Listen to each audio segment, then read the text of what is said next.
这绝对是荒野独居里最惨的选手，手被刀割伤，腿被线捅伤，现在手指被冻得裂开，只能浸泡在松针水进行清理消毒。今晚打算弄锅松鼠汤压惊，虽然肉不是很多，但是肉汤闻起来贼香。就在他准备享受美食时，一堵墙突然燃烧起来，怎么拍打都没效果。眼看这火越来越大，只能先逃出木屋。这个倒霉的女人就是尼基，来到这里就没少整活，要不是天空下起了雪把火覆盖住，今晚就得回家吃大餐了。不过房屋烧过后到处漏风，脸被寒风刮得相当难受。刚刚直接用手扒开着火的木头，现在感觉手还是火辣辣的，也不知道有没有烧伤。寒风不断往里面吹，整个人冷得瑟瑟发抖。今晚也只能抱紧自己睡了。荒野独居进行到第27天，目前还有7人留在场上。内森给自己的床进行升级，小日子过得还算不错。现在要到湖岸那边看看，没想到已经结冰了。冬季比想象中来得更快，幸好钓鱼区那边还没结冰，走过去就看到有鱼在那里。内森每次把网拉起来，都担心会掉进去水里，只能慢慢拖拉上来。很快手里就多了一条白龟，差不多有7、8斤重，立刻带回营地进行处理加工。这个礼拜的伙食不用愁了，除了乔丹那边有头鹿外，就属内森食物最丰富。要是天天能来一条鱼，还真有机会坚持到最后。米歇尔就没有那么幸运了，最近几天都没有找到食物吃，昨晚还下起了暴风雨，陷阱那边应该没啥收获。先到岸看看有没有鱼吃。米歇尔看到油桶躺在那里，就知道没有鱼吃了，而且还损坏的不行。与其浪费力气修补好，还不如重新将陷阱布置一番。走了好几圈没看到兔子痕迹，反而头还有点晕，缺乏食物导致身体日益虚弱，也不知道他还能坚持几天了。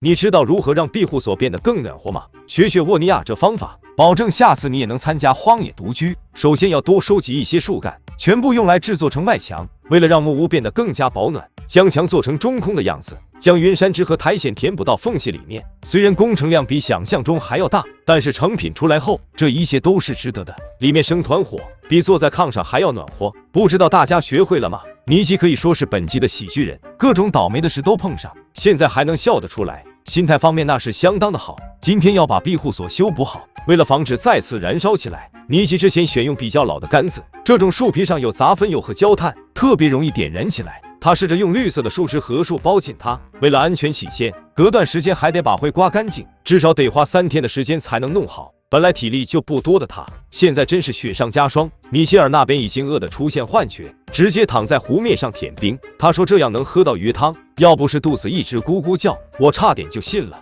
于是没机会吃，只能看看陷阱那边怎么样。与刚来时比，米歇尔已经瘦了30多斤。他虽然知道会挨饿，但是没想到身体会虚弱成这样，还以为之前的选手在搞节目效果，再这样下去身体肯定熬不到。就在他怀疑人生时，突然看到陷阱上有只兔子，这可把米歇尔高兴坏了。块头还挺大的，来了这么久终于抓到一只兔子，眼泪再也憋不住了。感谢大自然的馈赠，他觉得自己又可以了，立刻带着兔子回到营地。难得抓到一只兔子，实在不忍心将它烤来吃，拿在手上不断拿捏，觉得自己要是能再来些兔子，50万奖金就是他的了。要是鹿神乔丹听到，怕是要笑出猪叫声。不知道其他选手怎么样了呢？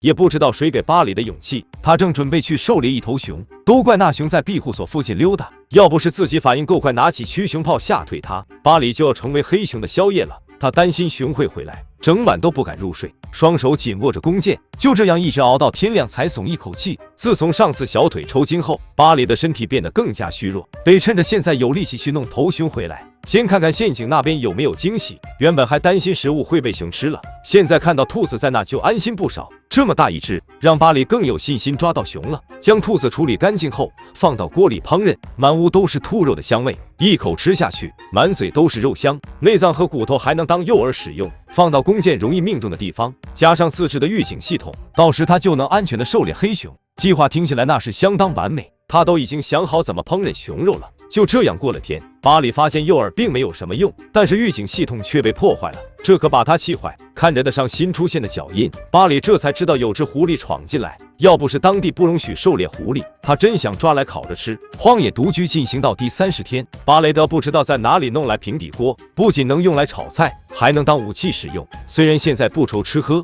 但是巴雷德非常想念家人，因为这次比赛错过女儿的生日，心情并不是很好，经常会拿出家里的照片看，回家的心情变得越来越强烈。巴雷德并不想错过孩子的成长，要不是肚子饿饿得咕咕叫，他还会沉迷在网易云中，到岸边尝试钓条鱼上来。今天的运气并不是很好，没有一条鱼过来，心情变得更加糟糕。即使营地那还有6个鱼片能吃，觉得也没有妻子做的菜好吃。坐在岸边思考了很长时间，最后巴雷德还是拨通节目组电话。他能忍受饥饿的折磨，却没法抵挡住孤独。就这样，又一个选手离开了这里，不知道那些鱼肉便宜给谁吃了。